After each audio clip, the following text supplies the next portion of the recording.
back on another day for this two-part video. This is part 2 of my custom pipe shelf. If you haven't seen video 1, I had a lot of fun making it. Go check it out.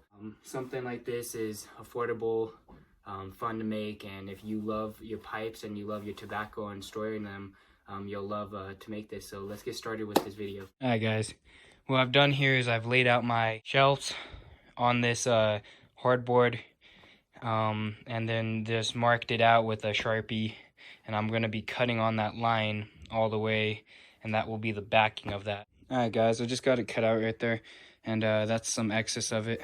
I use a utility knife to do my pre-markings, and you have to keep really straight, and you can go light and go over it a couple times, and I would suggest that first before going full blast, because I went full blast into it and my lines started to end up more like S's instead of straight lines. And what I'd like to use on this would be like a table saw or a Dremel tool with a cutter bit, just to go over it, and that would have worked great. But for what I have, I ended up having, you know, almost perfect cuts all the way across. I'm gonna have to sand it down, of course, and maybe, you know, trim it up a little bit, but I'm just glad that everything lined up perfectly, because I only have one piece and I didn't want to go back to the store. So alright guys, I got her all sandpaper down and drilled in the backside anyways.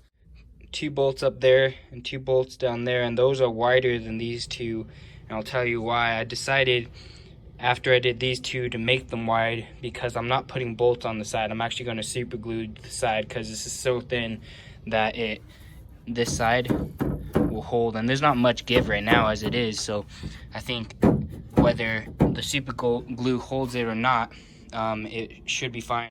Yep, that's how I decided to do it, and that's what it looks like with the back. Now it's time to polish her up, sandpaper her down, and make her look pretty. Alright guys, what I decided to do in this clip is use a butane torch lighter to burn the wood and give it a nice rustic feel before I go ahead and stain it.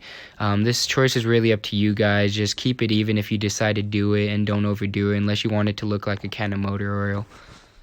Alright guys, what you're actually looking at right now is my shelf hanging, and this wire is what's holding it up along with this drywall screw. So this drywall screw is a screw that holds it in with drywall. It's pretty self-explanatory. I put a 5/16 drill bit through the wall, came back with it, nice and even hole, straight and flat, and then I put the drywall anchor in, used a tool to prop it open. It actually opened up like that and caught the drywall, so it can't pull out this way, and it's actually rated for like 135 pounds. Alright guys, so this is some wire right here, and I'll put the gauge on screen right now. And I took 8 of those pieces and cut them evenly, right?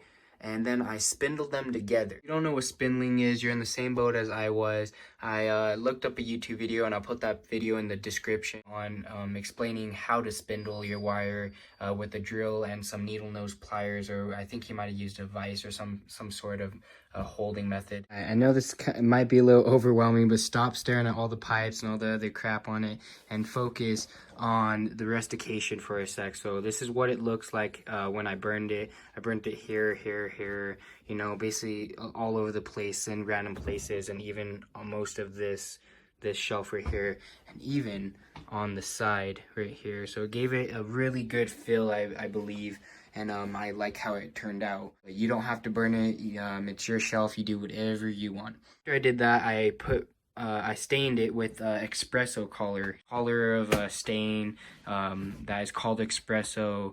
You can use whatever color you want. Let it dry 2 hours, put on the backing. Then I let it set for 3 days, I believe, or 4. I got busy and with my other stuff, and I let it set for like 3 or 4 days in my garage. Remember, in warmer climates it's going to dry a lot easier. In colder climates, like I'm in Colorado right now, and this took a while to stop stinking. So that's what it looks like once it's fully done. I have this small shelf down here that just has enough space to hold. Let's see, this is probably like a 1.75 ounce tin. This is a couple 1.76 ounce tins. Actually, this has to be bigger. This is like a 2 ounce tin. This is like a 1.76 tin. A Mr. Brog lighter. Almost every time it lights, which is really nice. If you are looking at pipe lighters for soft flame, that's a good lighter. Even has some a pipe tool built into it, like that, so you don't have to carry 2 separate pieces. My butane lighter, my rustic matches that I got off of Amazon.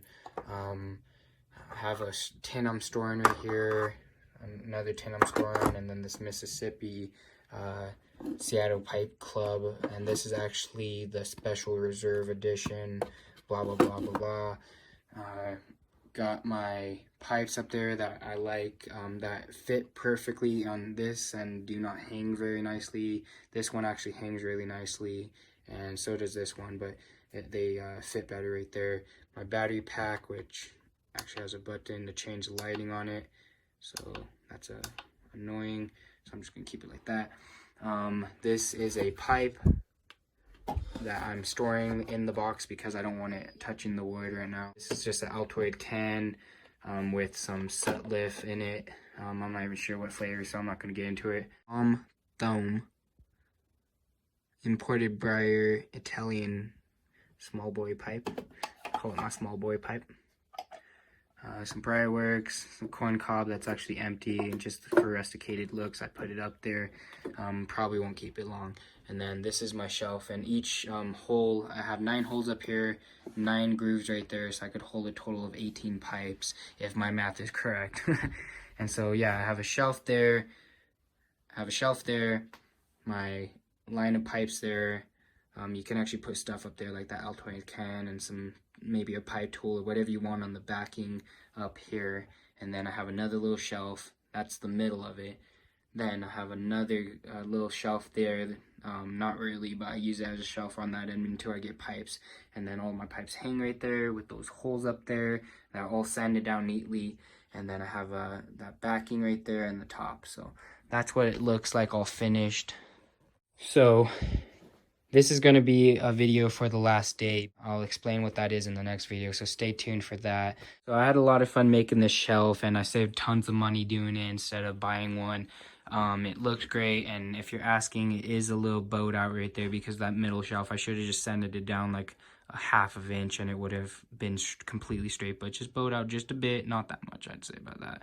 But it gives an authentic vibe because I built this myself. I'm pretty happy with it and how it turned out. And I'm going to cherish this for years to come. Like always, guys, take it easy. Enjoy your guys' pipes. Enjoy your guys' weekend, your whiskey, whatever you're doing. And hit me up with a like and a subscribe. And I'll see you guys in the next one for that video right there. Peace.